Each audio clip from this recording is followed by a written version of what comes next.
Thank you for watching. Finally, my first book is out.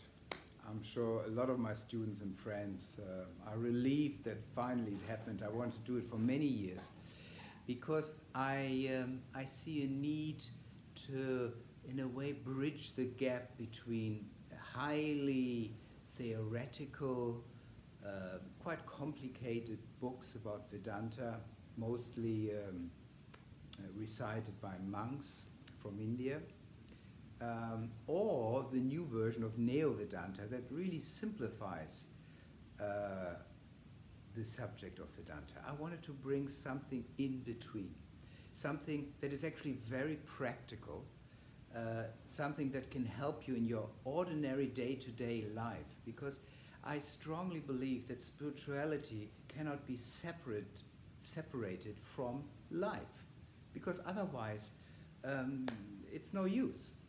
We don't live in caves anymore, we don't live in ashrams, we live an ordinary life. I mean, I'm married, I have 2 children, I had a job. So this is really a practical way of seeing this beautiful, ancient subject of Advaita Vedanta, the known dual path. And we have drawings in there. Soleil, my friend Soleil, with whom I wrote the book, she did beautiful drawings for people who like a visual impact. And they're quite funny as well. So I want to make it sure that this is not, it's a sincere subject, but not a serious subject.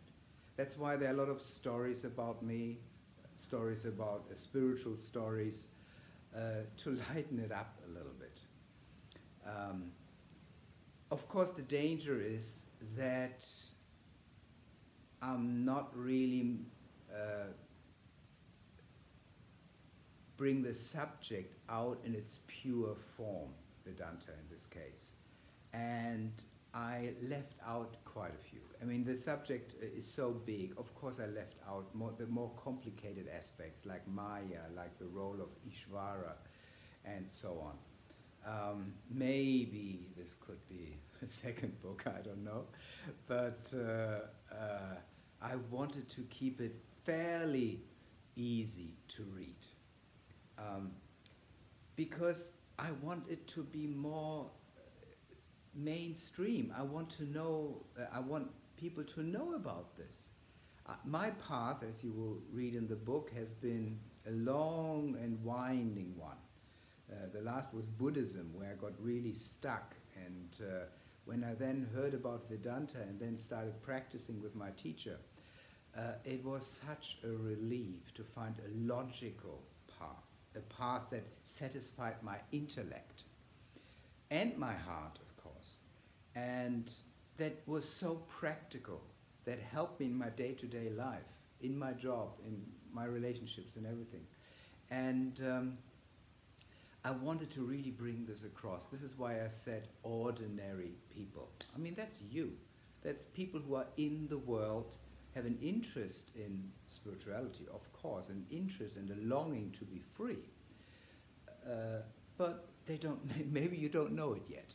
You know? So hopefully this book will inspire you to keep on going. If you have asked questions, please contact me. I'm very happy to answer questions. And if I can't answer them, I'm not a Vedanta scholar, so I want to make that very clear. They are my teacher or the teacher under this lineage. They are brilliant teachers if you really want to go deeply into the subject. But I'm a psychologist, and I am a lover of truth, you could say. So please feel free, after you read the book, to give me some feedback. If I succeeded in making you more curious about what is actually true, and what is a belief, what is a projection, and how can I live a happier life. If I succeeded, I'm happy. If not, well, it is not the subject that is at fault, but only my interpretation of it. I hope you enjoy the book, and I look forward to hear from you. Namaste and all the best.